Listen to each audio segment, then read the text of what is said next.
you got to remember, this is like, right now we're like 10 months into COVID, right? Every other event organization, everyone canceled everything. We kind of said, there's a will, there's a way, and we literally willed that thing into existence.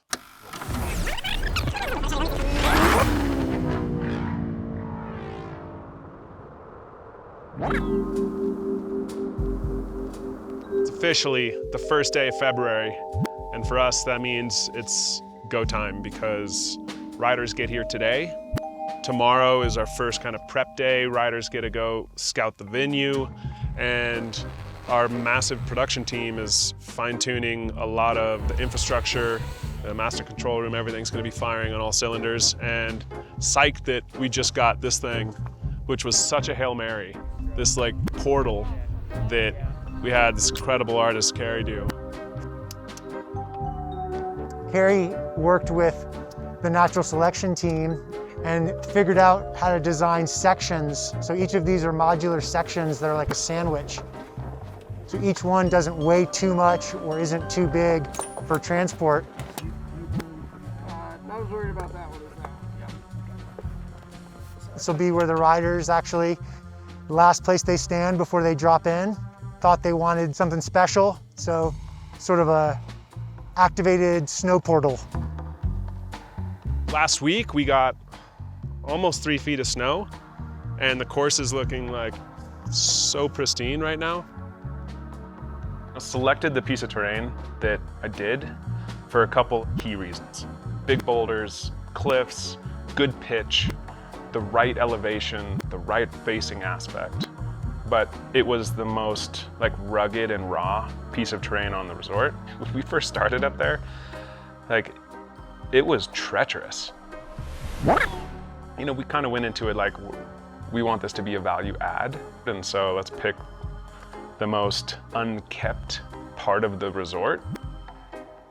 This was a completely different way of looking at enhancing natural terrain. You go out into the backcountry, you find a landing, and you build a jump that matches with that. We were working with a slope where there was all these takeoffs, and then we had to figure out, well, what's the perfect landing?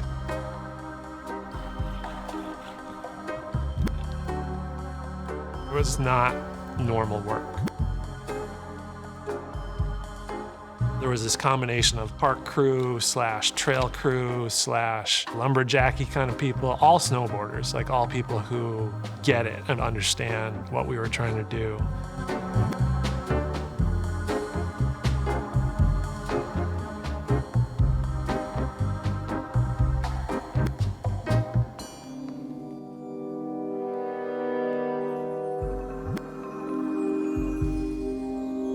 The goal was really just to have those things disappear so that when it snowed, it just looked like this slope that just happened to be full of all these perfect takeoffs and perfect landings.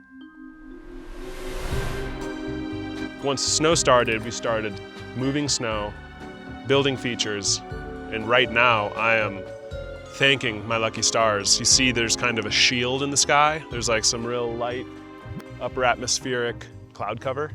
This is so good for us because we have 2 full sunny days before this event starts. And if it's full sun with no wind, the course is going to develop a little bit of a sun crust.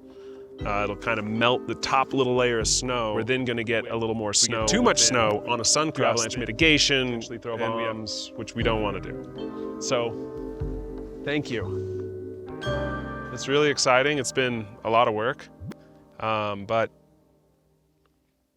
it's a great art exhibit, really, is all it is. It's a 16-acre sculptural art piece that's interactive. Natural Selection Tour's rapid rise is largely in part to Travis's overall vision. That space didn't exist for backcountry snowboarding. And he was like, I'm gonna create a competitive series that a rider can instantly skyrocket their career from. If I get to hit one of the bigger jumps that has a lot of tracks on the takeoff, I'd love to try that, but yeah. I don't know, I've never done one off the fresh. You got it? Yeah. I'm gonna take so many of these photos to make it look like I know what I'm doing, and then I'm just gonna black out when I no, I got it all logged. Memory bank, no problem. You can also see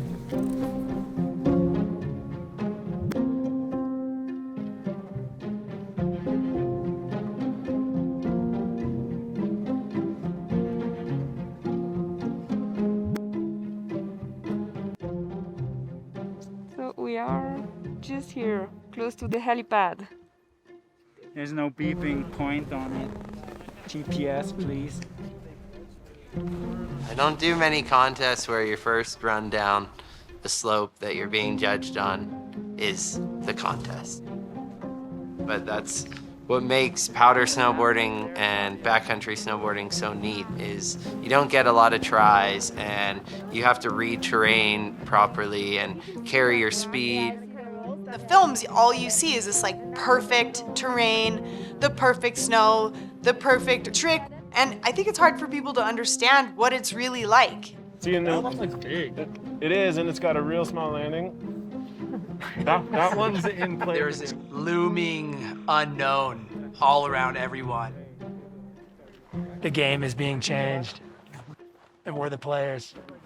No one had ridden through the whole course. No one knew the exact snow conditions. Wind usually comes this way, and so we only get 5-8 inches coverage. Like there'll be 1.5 feet in there. Does the landing go like that? Does it look like that in the photo? It does. Okay. We tried to give as many resources as possible to the riders. Everything from like maps to drone videos down all of the major lines, photos from all angles. Riders got to get on venue on the sides through these like secret little goat paths that we had built. The biggest challenge is when riders are trying to put together these lines was how fast do I go? And that's where an experience comes in. It's the holy grail of what people that actually snowboard know is really hard and really respectable and takes a lifetime to get really good at. This is your snowboarders' favorite contest.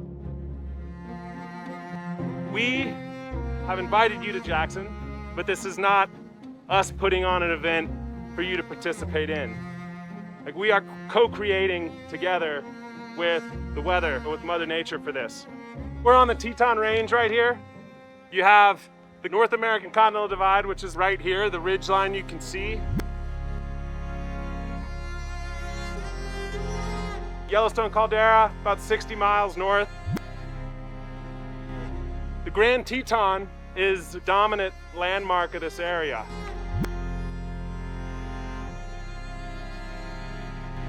This is a charged spot.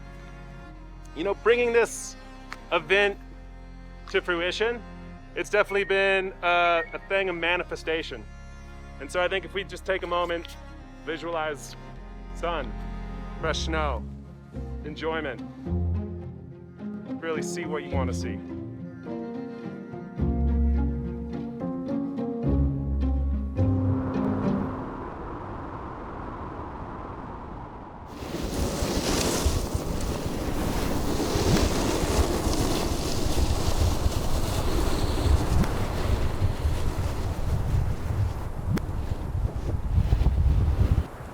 I think it'll clear up. It's just a question of when and for how long it clears up. Ideal condition.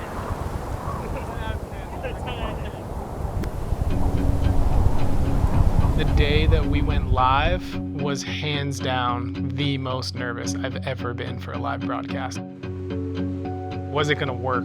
Were the riders gonna be as nervous as I am right now? The vibe was a bit stressful, actually. It was just this fear of the unknown. There's just so much that can go wrong. In the lead up to the event, it was just nuking snow. We had down days on the front end when riders were just showing up and getting their legs under them. Underneath one of the lifts, you kind of went over this fun-looking piece of terrain that was closed, but tracked out, like the amount of people that poached through that area. Victor and Marion, you know, headed down the mountain and, you know, casually did the, it looks good. This was the day before the contest. Everything blows up because Jackson Patrol wants Victor and Marion out of the event. It was just like, come again? On with like the president of Jackson Hole, the head of ski patrol. How are we gonna make this work?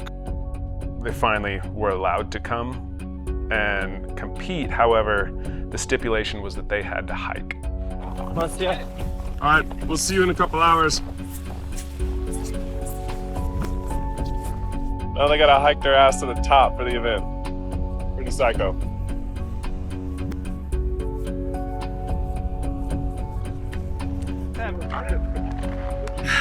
What's that, you freaking lawbreaker, man? Freaking Frenchie. Was it worth it? Totally couple turns. Yeah, sick. On day one, not a single track on this entire course, like 3+ feet of snow. The nervous energy that builds is like hard to put into words. There's this unsung glory and absolute stress of being the first rider to drop. Gigi, he chose first, like the Austrian gladiator that he is. Gigi drops in, and it's so deep. He ends up riding through like a full wind gust. Cameras lose him, wind was blowing, snow was going sideways. You know, everyone's kind of like, shit, where'd he go?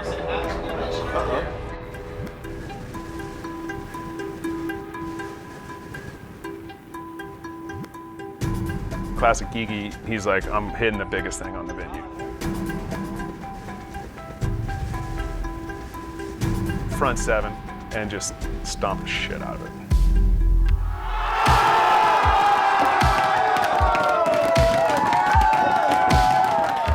The front 7 heard round the world, and it just skyrocketed the level of riding. You know, that just set the pace.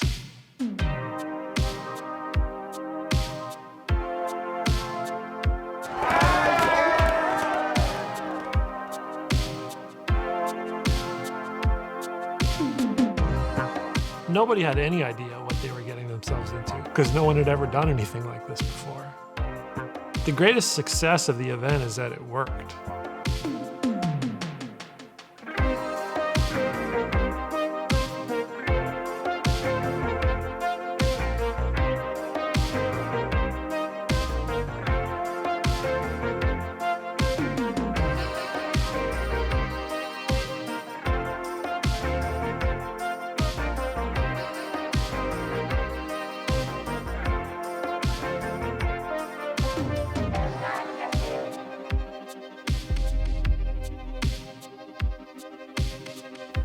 It's like when it snows 6 inches indoors, you know there's a lot of snow outdoors.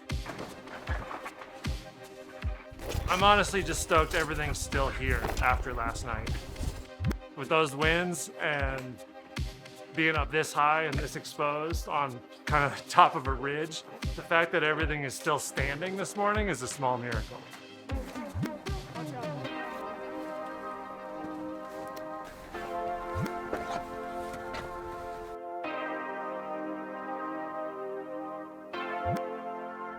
Looking all time, I would give this snow consistency like a 9.5 out of 10 right now.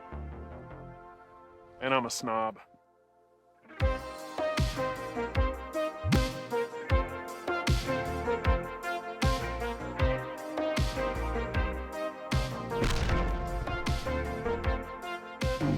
Dude, I kind of hurt my ankle on that rock.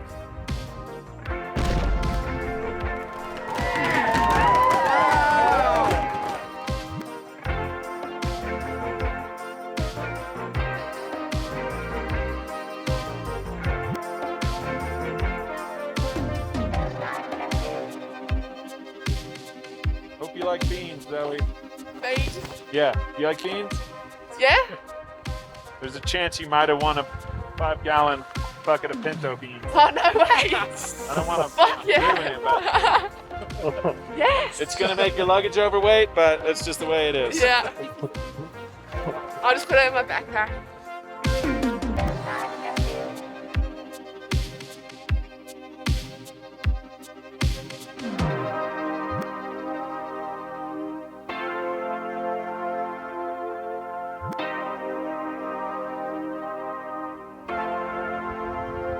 That was a beast.